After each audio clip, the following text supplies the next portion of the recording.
भक्ति की महत्व बुद्धि कैसे पुष्ट होती है महाराज जी? बार बार भगवान की कथा सुनने से।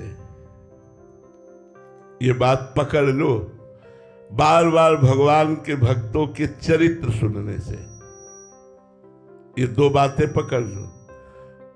जब हम बार बार भगवान की चर्चा सुनते हैं तो हमारी आसक्ति होने लगती है भगवान में। जब बार बार भक्तों के चरित्र सुनते हैं तो भगवान की चर्चा सुनने से जो आसक्ति होती है उससे बढ़कर भगवान में आसक्ति होती है भक्तों की चरित्र सुनने से।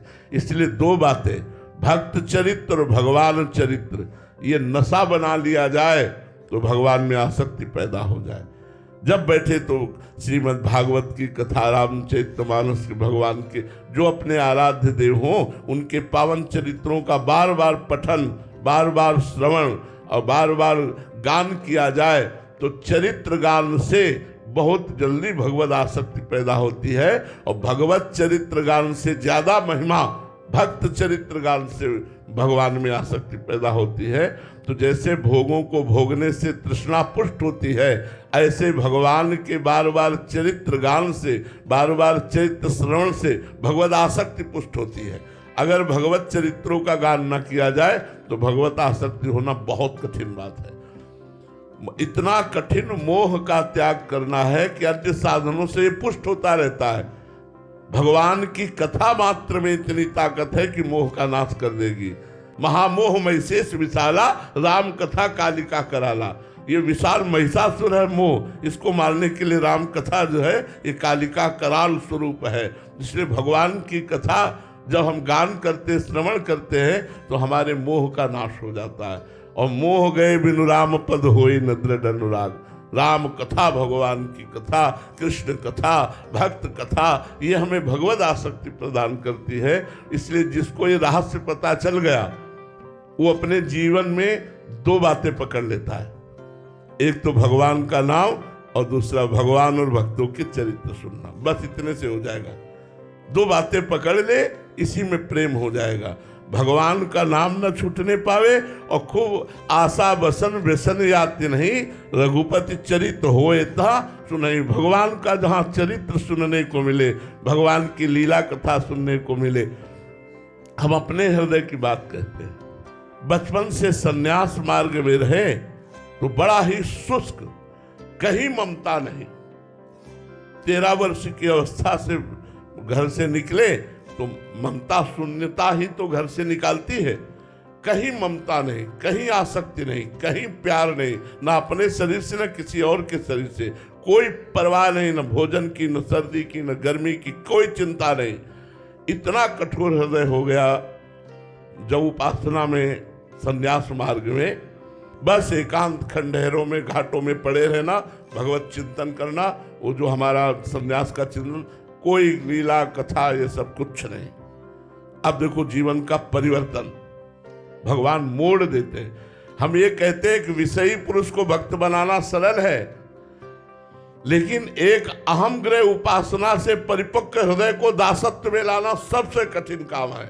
अगर हमारा कोई उपासक हो तो हमारी बात समझ सकता है। एक पतित विषयी पुरुष को भक्त बनाना सहज है, लेकिन एक अहम ग्रह उपासना, अहम ब्रह्मास्मि की उपासना करने वाले को दासोहम में उतारना बहुत कठिन बात है।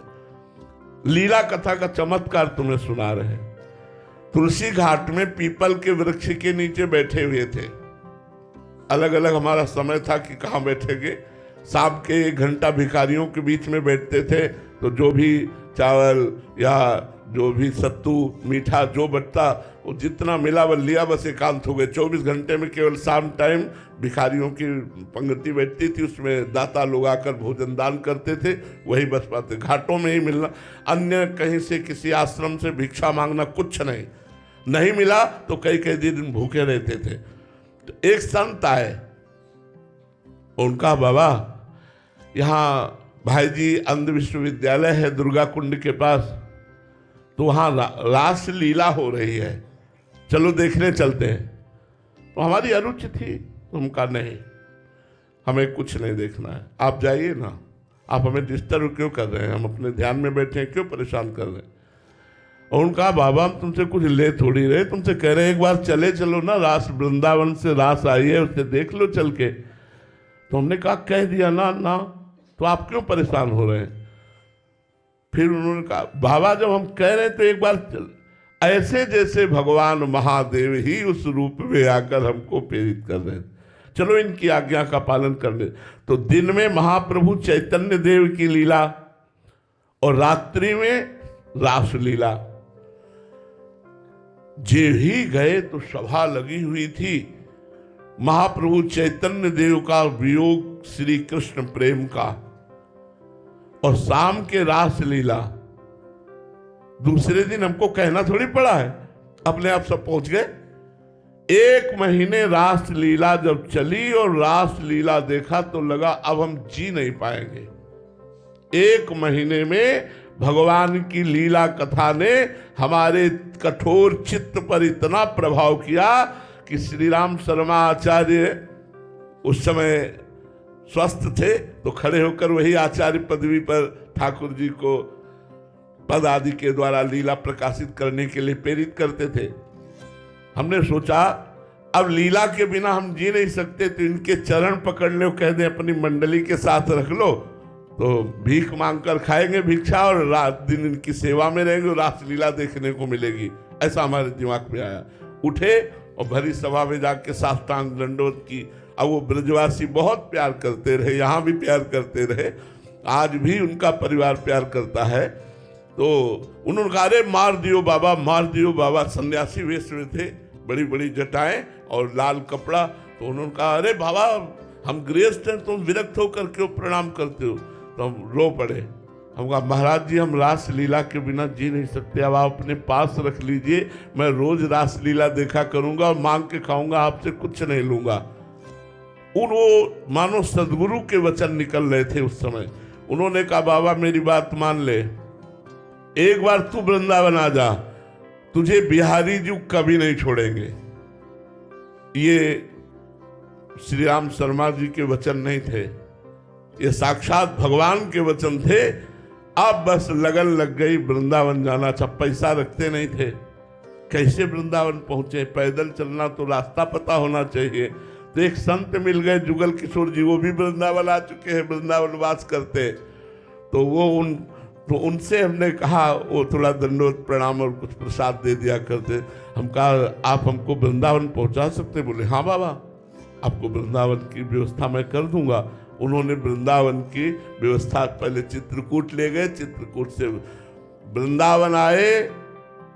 आज तक बिहारी जी ने नहीं छोड़ा, जैसा श्री राम शर्मा ने कहा था। लीला कथा ने सब भूल गए, जो अहम महाशिव जो संन्यास सब भूल गए।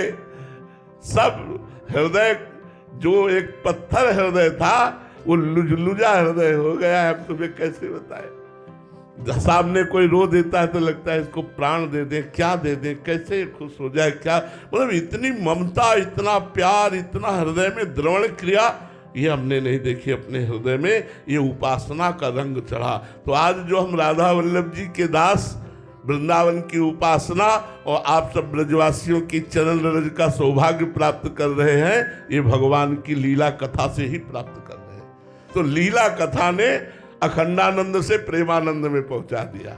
लीला कथा ही है जो आसक्ति पैदा कर देती है।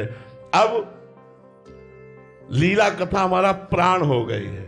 हम बैठ करके कहीं जाकर नहीं सुनते, लेकिन जो हमारे आचार्यों ने वाणी में गायन किया है लीला कथा, उसी को निरंतर एकांत में गुनगुनाना, उसी का मनन करना, उसी का चिंतन, वही हमारा रास विलास जीवन हो गया।